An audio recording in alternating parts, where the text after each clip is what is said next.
திருச்சிற்றம்பலம். தென்னாடுடைய சிவனையை போற்றி, எந்நாட்டவருக்கும் இறைவா போற்றி. மே மாத பலன்களை பத்தி நம்ம பார்க்கலாம். இந்த மாதம் முதல்ல என்னென்ன கிரகங்கள் மாறுறாங்க அப்படிங்கறத நம்ம பார்த்துக்கலாம். இந்த மாசம் பாத்துட்டீங்கன்னா சூரிய பகவான் 15ஆம் தேதி உச்ச வீட்டுல இருந்து ரிஷப வீட்டுக்கு போக போகிறார். அதே போல புதன் 14ஆம் தேதி மேஷ வீட்டுல இருந்து ரிஷப வீட்டுக்கு போகிறார்.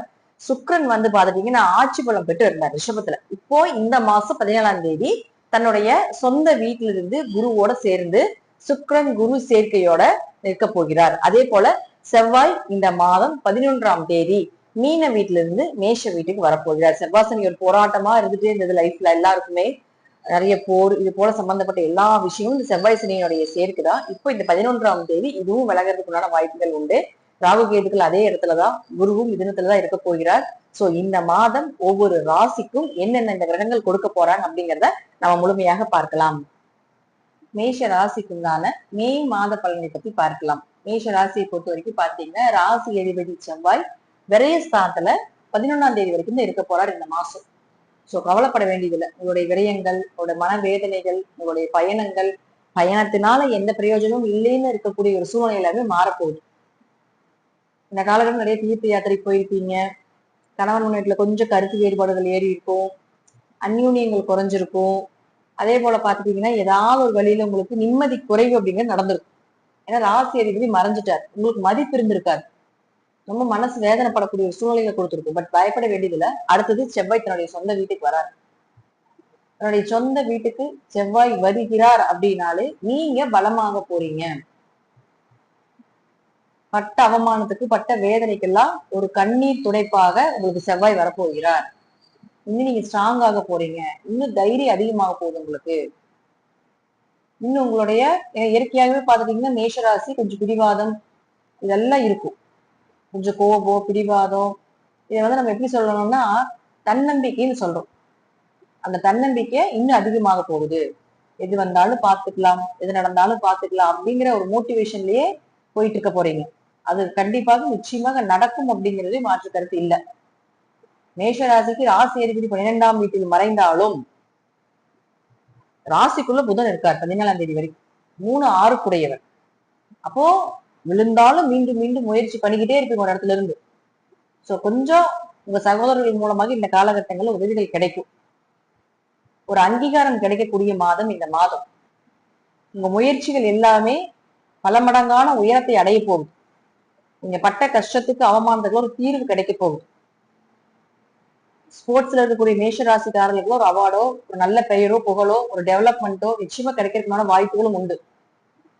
6ஆம் அதிபதி ராசிக்குள்ள இருக்காரு. 6 தான் வேலை வாய்ப்பு. அப்போ ஒரு வேலை கிடைக்கிறது. இப்பெல்லாம் நிறைய பேர் கேட்கறதுனால மேஷராசி மேஷ லக்னக்காரங்களும் வேலை மாற்றம் பண்ணலான்னு இருக்க, வேலையில ஒரே பிரச்சனையா இருக்குது அப்படிம்பாங்க. சோ இந்த மாசம் நீங்க ட்ரை பண்ணலாம். 6ஆம் அதிபதி ராசிக்குள்ள இருக்கிறதுனால வேலை மாற்றம் நிச்சயமாக உண்டு. ஒரு சொத்து மாற்றமோ, ஒரு வேலை மாற்றமோ, கடன் அடைக்கிறதுக்கு உண்டான ஒரு வாய்ப்பை நிச்சயமாக ஏற்படுத்தி கொடுக்க போகிறார். கடனால் இருந்த இந்த தொல்லைகள் எல்லாமே விலக போகுது. ஒரு நல்ல மரியாதை கிடைக்க போகுது. ஞாபக சக்தி அதிகமாக போகுது.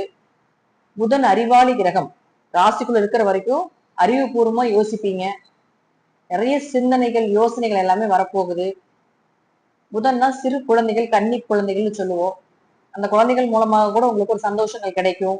இந்த அமைப்பு எல்லாமே உண்டு. அடுத்தது சுக்கிரன். சுக்கிரனை பொறுத்த வரைக்கும் பாத்துட்டீங்கன்னா 14ஆம் தேதி வரைக்கும் 2ஆம் வீட்டுல ஆட்சி பலம் பெற்று இருக்கார். அதற்கு மேல குருவோட சேர்ந்து 3ஆம் வீட்டுக்கு போக போகிறார்.